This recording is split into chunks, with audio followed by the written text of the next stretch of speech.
मेरी साली फरियाल पहली बार हमारे घर आई थी। उस वक्त मेरी बीवी रुखसार किचन में खाना बना रही थी। फरियाल बिल्कुल मेरे बगल में आकर बैठ गई। मैं उससे थोड़ी दूरी बनाने की कोशिश कर रहा था, लेकिन वह लगातार मेरे करीब आ रही थी। उसने अचानक मेरा हाथ थाम लिया और बोली, अकरम, आजकल तुम्हारी जिंदगी में क्या चल रहा है? क्योंकि वह पहली बार इतने करीब मेरे पास थी, मैं समझ ही नहीं पा रहा था कि अब क्या जवाब दूं। मैंने कहा कि मैं अपनी नौकरी की ड्यूटी करता हूं और फिर सीधे घर लौट आता हूं। मैं एक प्राइवेट कंपनी में काम करता था। मेरी रुखसार से शादी को अभी सिर्फ 2 महीने हुए थे। जब से रुखसार से मेरी शादी हुई थी, हम दोनों बेहद खुश और संतुष्ट थे। फरियाल पहली बार हमारे घर आई थी। वह मेरे बहुत पास बैठ गई और तरह तरह के मजाक करने लगी। ठीक उसी पल रुखसार भी कमरे में आ गई। रुखसार ने हमें इतना करीब बैठे देखा, लेकिन उसने कोई बुरी बात नहीं की। उल्टा वह मुस्कुराते हुए बोली, तुम दोनों के बीच तो बहुत अच्छी बनती बनती नजर आ रही है। लगता है साली और बहनोई के बीच खूब गपशप हो रही है। यह कहकर वह चली गई। मैं अभी भी समझ नहीं पा रहा था कि उसका यह बयान क्या मतलब रखता है। कुछ देर बाद फरियाल ने एक बार फिर मेरे चेहरे पर हाथ फेरा, फिर मेरे पैरों की तरफ हाथ बढ़ाया। थोड़ी देर बाद उसने अपना हाथ आगे बढ़ाकर मेरे निजी अंग पर रख दिया। मुझे जैसे बिजली का झटका लगा। मैं डर गया और उठने लगा। फरियाल ने तुरंत कहा, तुम ऐसे क्यों डर रहे हो? क्या मैं तुम्हें अच्छी नहीं लगती? फरियाल की उम्र करीब 30 साल थी। अभी तक उसकी शादी नहीं हुई थी। रुखसार उससे छोटी थी और उसकी शादी पहले हो चुकी थी। फरियाल शादी करने के मूड में नहीं थी। मैं फरियाल को क्या जवाब देता? उसने मेरे अंग को बड़े जोर से पकड़ लिया। इतने में रुखसार फिर कमरे में आ गई।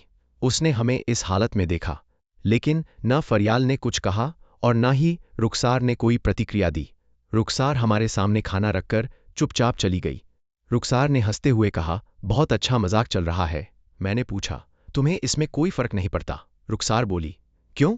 साली भी तो घरवाली जैसी ही होती है ना। अगर तुम्हारी साली को तुमसे कुछ चाहिए तो तुम्हें उसे दे देना चाहिए। मैं बड़े अजीब और उलझन भरे विचारों में पड़ गया था। मुझे समझ नहीं आ रहा था कि अब मैं क्या कहूं। फरियाल ने कहा, चलो खाना खाते हैं। हम तीनों पास पास बैठकर खाना खाने लगे।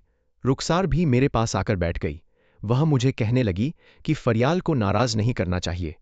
फरियाल और मैं न सिर्फ बहनें हैं, बल्कि बहुत अच्छी सहेलियां भी हैं। इसलिए अगर फरियाल और तुम्हारे बीच मजाक में कुछ भी हो जाए तो मुझे बिल्कुल बुरा नहीं लगेगा।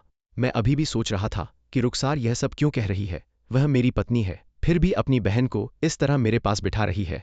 फरियाल रुखसार से भी ज्यादा खूबसूरत थी। उसके शरीर के उभार बेहद आकर्षक और सुडौल थे। अब मेरे अंदर भी कंट्रोल कम होने लगा था। टेबल के नीचे से फरियाल ने फिर से मजाक का बहाना करके मेरे साथ छेड़खानी शुरू कर दी। रुखसार ने कहा, खाना खा लो, उसके बाद जो मन करे कर लेना, जो अच्छा लगे वो करो। मैं हैरान था कि वह यह सब क्यों बोल रही है। खाना खाने के बाद रुखसार अपने कमरे में चली गई। फरियाल ने मेरा हाथ पकड़ा और मुझे अपने कमरे की तरफ ले गई। हमारे घर में 2 कमरे थे। एक में मैं और रुखसार सोते थे, दूसरे में फरियाल ठहर रही थी।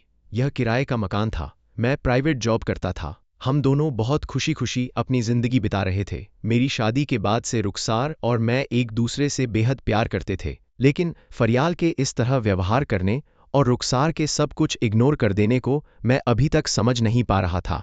कुछ देर बाद मैं रुखसार के पास गया। उसी समय फरियाल भी कमरे में आ गई। फरियाल ने रुखसार से कहा, अकरम को क्या हो गया है? मुझसे दूर क्यों भागता रहता है? मैं भी तो इसकी अच्छी दोस्त बनना चाहती हूँ।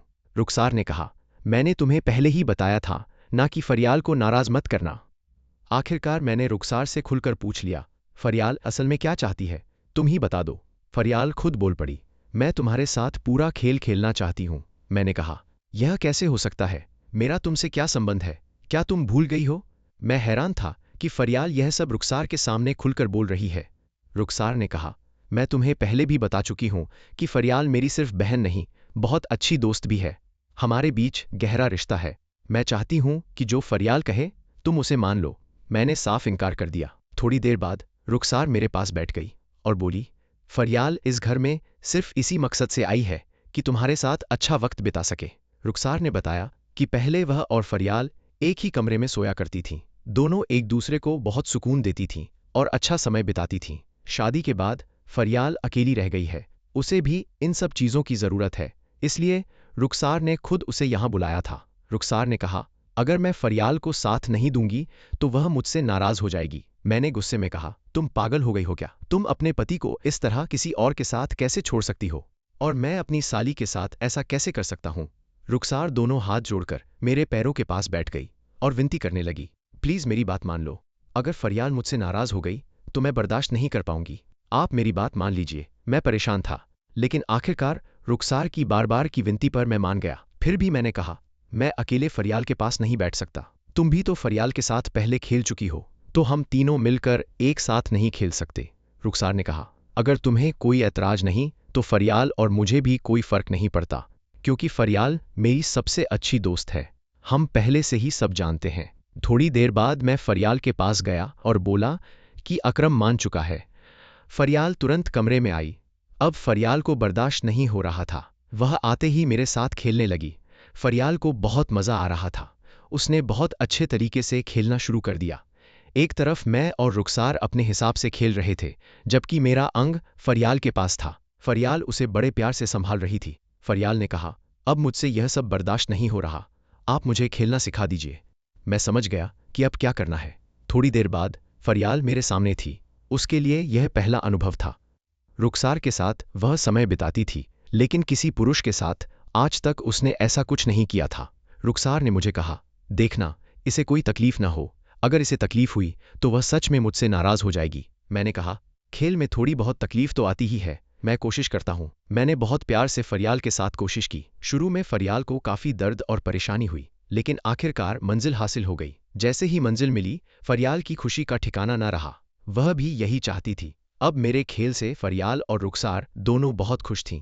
फरियाल अब पूरी तरह मेरे सामने थी। रुखसार मेरे बिल्कुल पास बैठी हुई थी। रुखसार को भी बहुत अच्छा लग रहा था। कुछ देर बाद मैं कुर्सी पर बैठ गया। रुखसार फरियाल को समझाने लगी, अब तुम्हें ही यह खेल खेलना होगा, अकरम ज़्यादा देर नहीं खेल पाएंगे।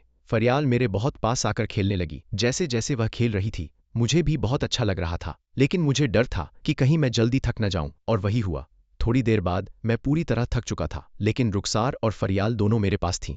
फरियाल करीब एक हफ्ते और रुकने वाली थी। अब हर दिन और हर रात रुखसार और फरियाल के साथ मेरा अच्छा खेल होता। कुछ दिनों बाद फरियाल वापस चली गई, लेकिन जब भी उसका मन नहीं लगता, वह रुखसार के पास वापस आ जाती।